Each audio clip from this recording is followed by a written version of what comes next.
Welcome to Quilter's Architect. My name is Mark. In this video, I'm continuing my work on the My 9 Live sampler quilt. I hope you've been enjoying the other blocks. Today, I'm moving on to block number 7, and this block is called Pinwheel. I'll show the block here on the screen, but if you'll notice in the instructions on page 2 for cutting, it's a very simple block, right? A pinwheel, and only uses the navy and the Dresden fabric from our pattern. We don't have a lot of pieces to cut for this, so this will be an easy and fun block to do. You might be wondering, well, why would I have a block named Pinwheel in this sampler? As you know, if you've watched any of the other videos in this series, I've been relating one of my near-death experiences from the past, not in chronological order again. And this one takes me back to, I think it was about around 81 to 82, that same time period when I was working at Irby. And in this case, we were working out of a depot in DePaul, Indiana. And so every day I would drive to DePaul from Corden to go to work. And it's only like probably like a 25 minute drive through the country, something like that, 30 minutes. Well, the road going there, if you went on the road that is the most direct, was an old windy, curvy state road. You know, it had those little sharp curves in it all throughout. I had driven this road many times, and this is back when I still had my 68 Camaro. And one day after work, I was driving home, and you know,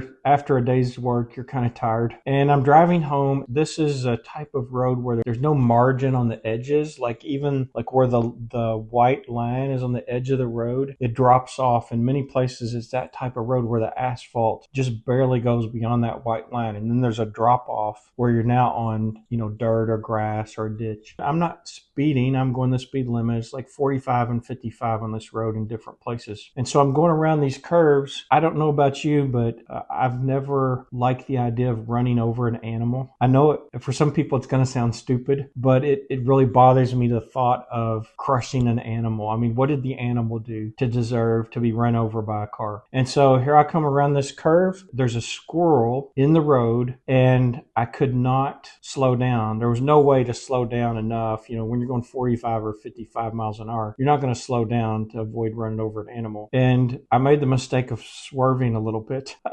That was a dumb thing to do. Where this was at, I was going around a curve that turned towards the left. And when I swerved just a little bit, not to run over that squirrel, my right hand front tire dropped off of the road. Where my tire dropped off there, it was a pretty rough area. It wasn't smooth. It wasn't like a nice grass mown smooth area. It was a rough, rugged part of the edge of the road. And this sent my car on a trajectory off the road. I could not get any control back over the car once it went off the car fell off the edge of the road. It got into that rough terrain. My car just started going, and I was no longer going around the curve. Instead, I was going straight. Well, someone had been there cutting trees down, and these were like, I don't know, they're probably like 10 to 16 inch diameter trees. It's real common around here in southern Indiana, that size of tree. There's like a whole bunch of those trees there, and someone had cut those trees down. They hadn't cut them all down, but they had cut like a whole bunch of them. There were all these stumps on the ground, and they were, you know, a lot of times when people cut trees down, they'll leave either like a few inches above the dirt, or if people are real careful about their chainsaw blade and they don't want to dull their blade, they might even leave like 10 or 12 inches. So my car is almost like a pinball in a pinball machine. And there's no control anymore. There was no steering. Once it got into this wooded area with these stumps and logs on the ground, and I was just there for the ride. And so basically what I remember is the car was getting thrown back and forth violently as it would hit stumps or logs laying on the ground. It just so happens that I ended up going over the top of some of those trees that were cut down to like stumps and some logs. And I ended up at the end of the car stopping, there were trees still standing. And fortunately, I didn't hit a tree head on, which that would have been really bad and probably might have died or been seriously injured. And what happened is when my 68 Camaro ended up between those trees, it did another like pinball machine action where something's getting slammed back and forth. I guess from the front of the car getting between the trees and then pivoting and hitting one tree. And then the car was like doing that shifting back and forth.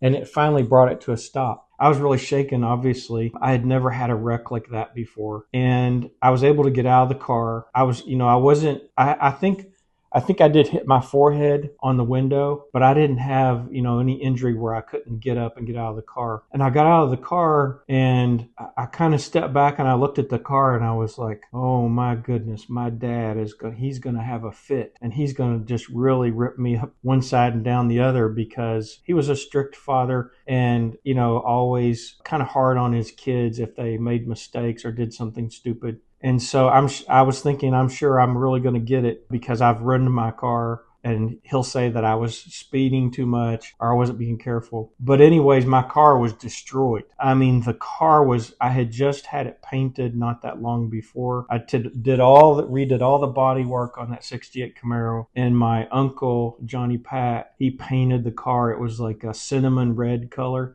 It was a pretty car. I didn't have enough money to do what people usually do with Camaros, with like the super nice wheels and striping. I never had enough money to do anything with the engine. It was just a straight 6-cylinder. So it wasn't a muscle car. It looked like it could be a muscle car, but it didn't have a 327 or any type of engine like that in it. But anyways, the sides were all crushed in at various places up and down the car where it had hit those trees. The undercarriage where the front wheel is at, like there's like an A-frame under there that your wheel pivots on those older cars. That was all like on one side destroyed, and the tire was over like this. And there was just damage all over the car. I found a house where it looked like somebody was home. I called my family, and then they said, well, you need to call the police. And the police came and a wrecker came, and it definitely ruined my Camaro. It was a nice car. It wasn't pristine, but it was still a nice 68 Camaro, and it destroyed it. There was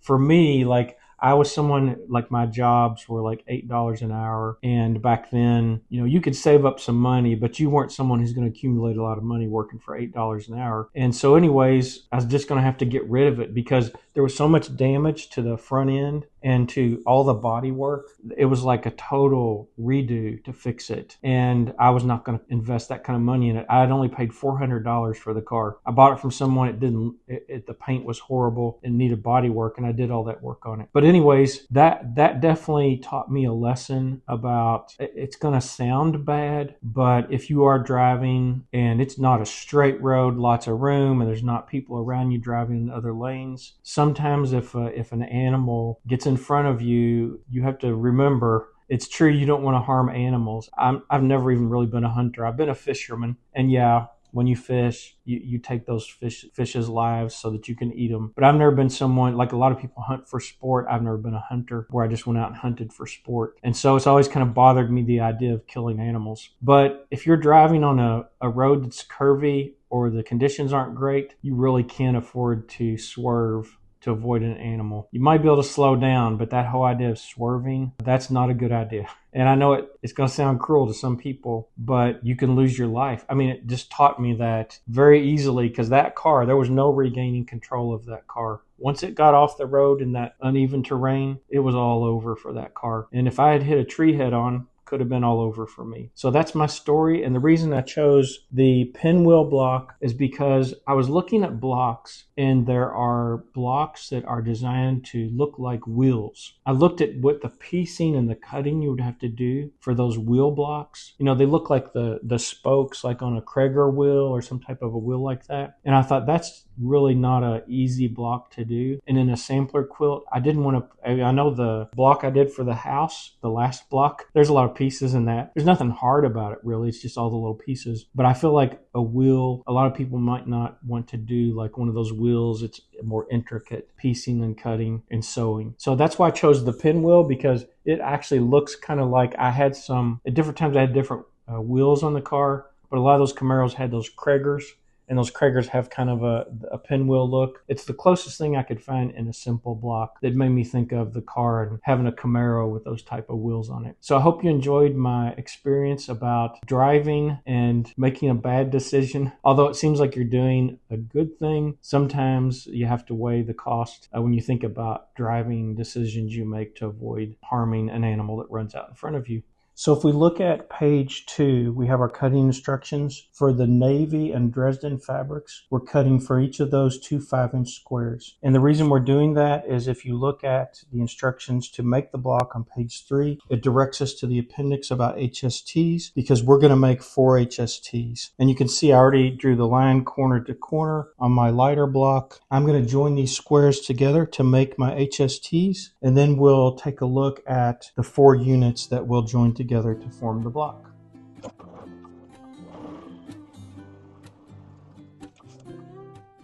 Of course, we'll cut this on the line that we drew corner to corner to form our 2 HSTs, and then we'll press our seams open.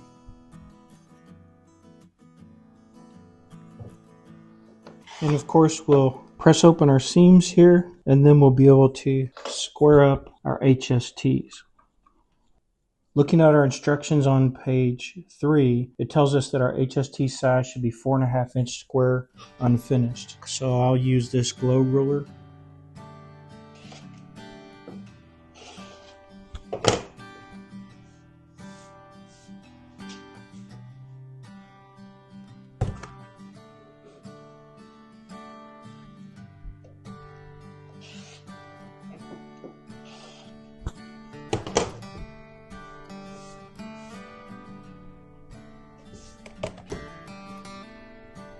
And there we go. So there's one of our HSTs, and I'll go ahead and square up the rest of them. Okay, so now that we have our 4 HSTs made, I laid them out the way the pinwheel block would go together, and we can now just join this together just like a 4-patch, right? So that's what I'm going to do, and then we'll take a look at the block once we get it all joined together.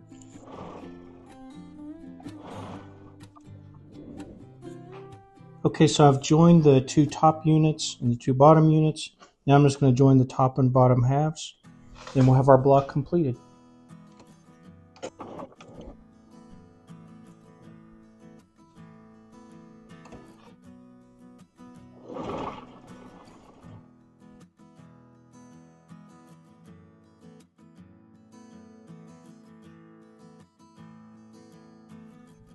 Okay, so I have the block entirely joined together. I'm just going to starch it lightly and square it up.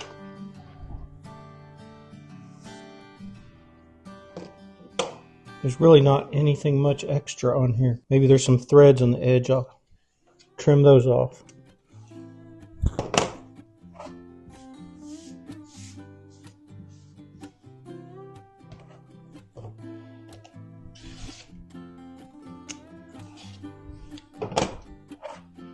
Just very little bit.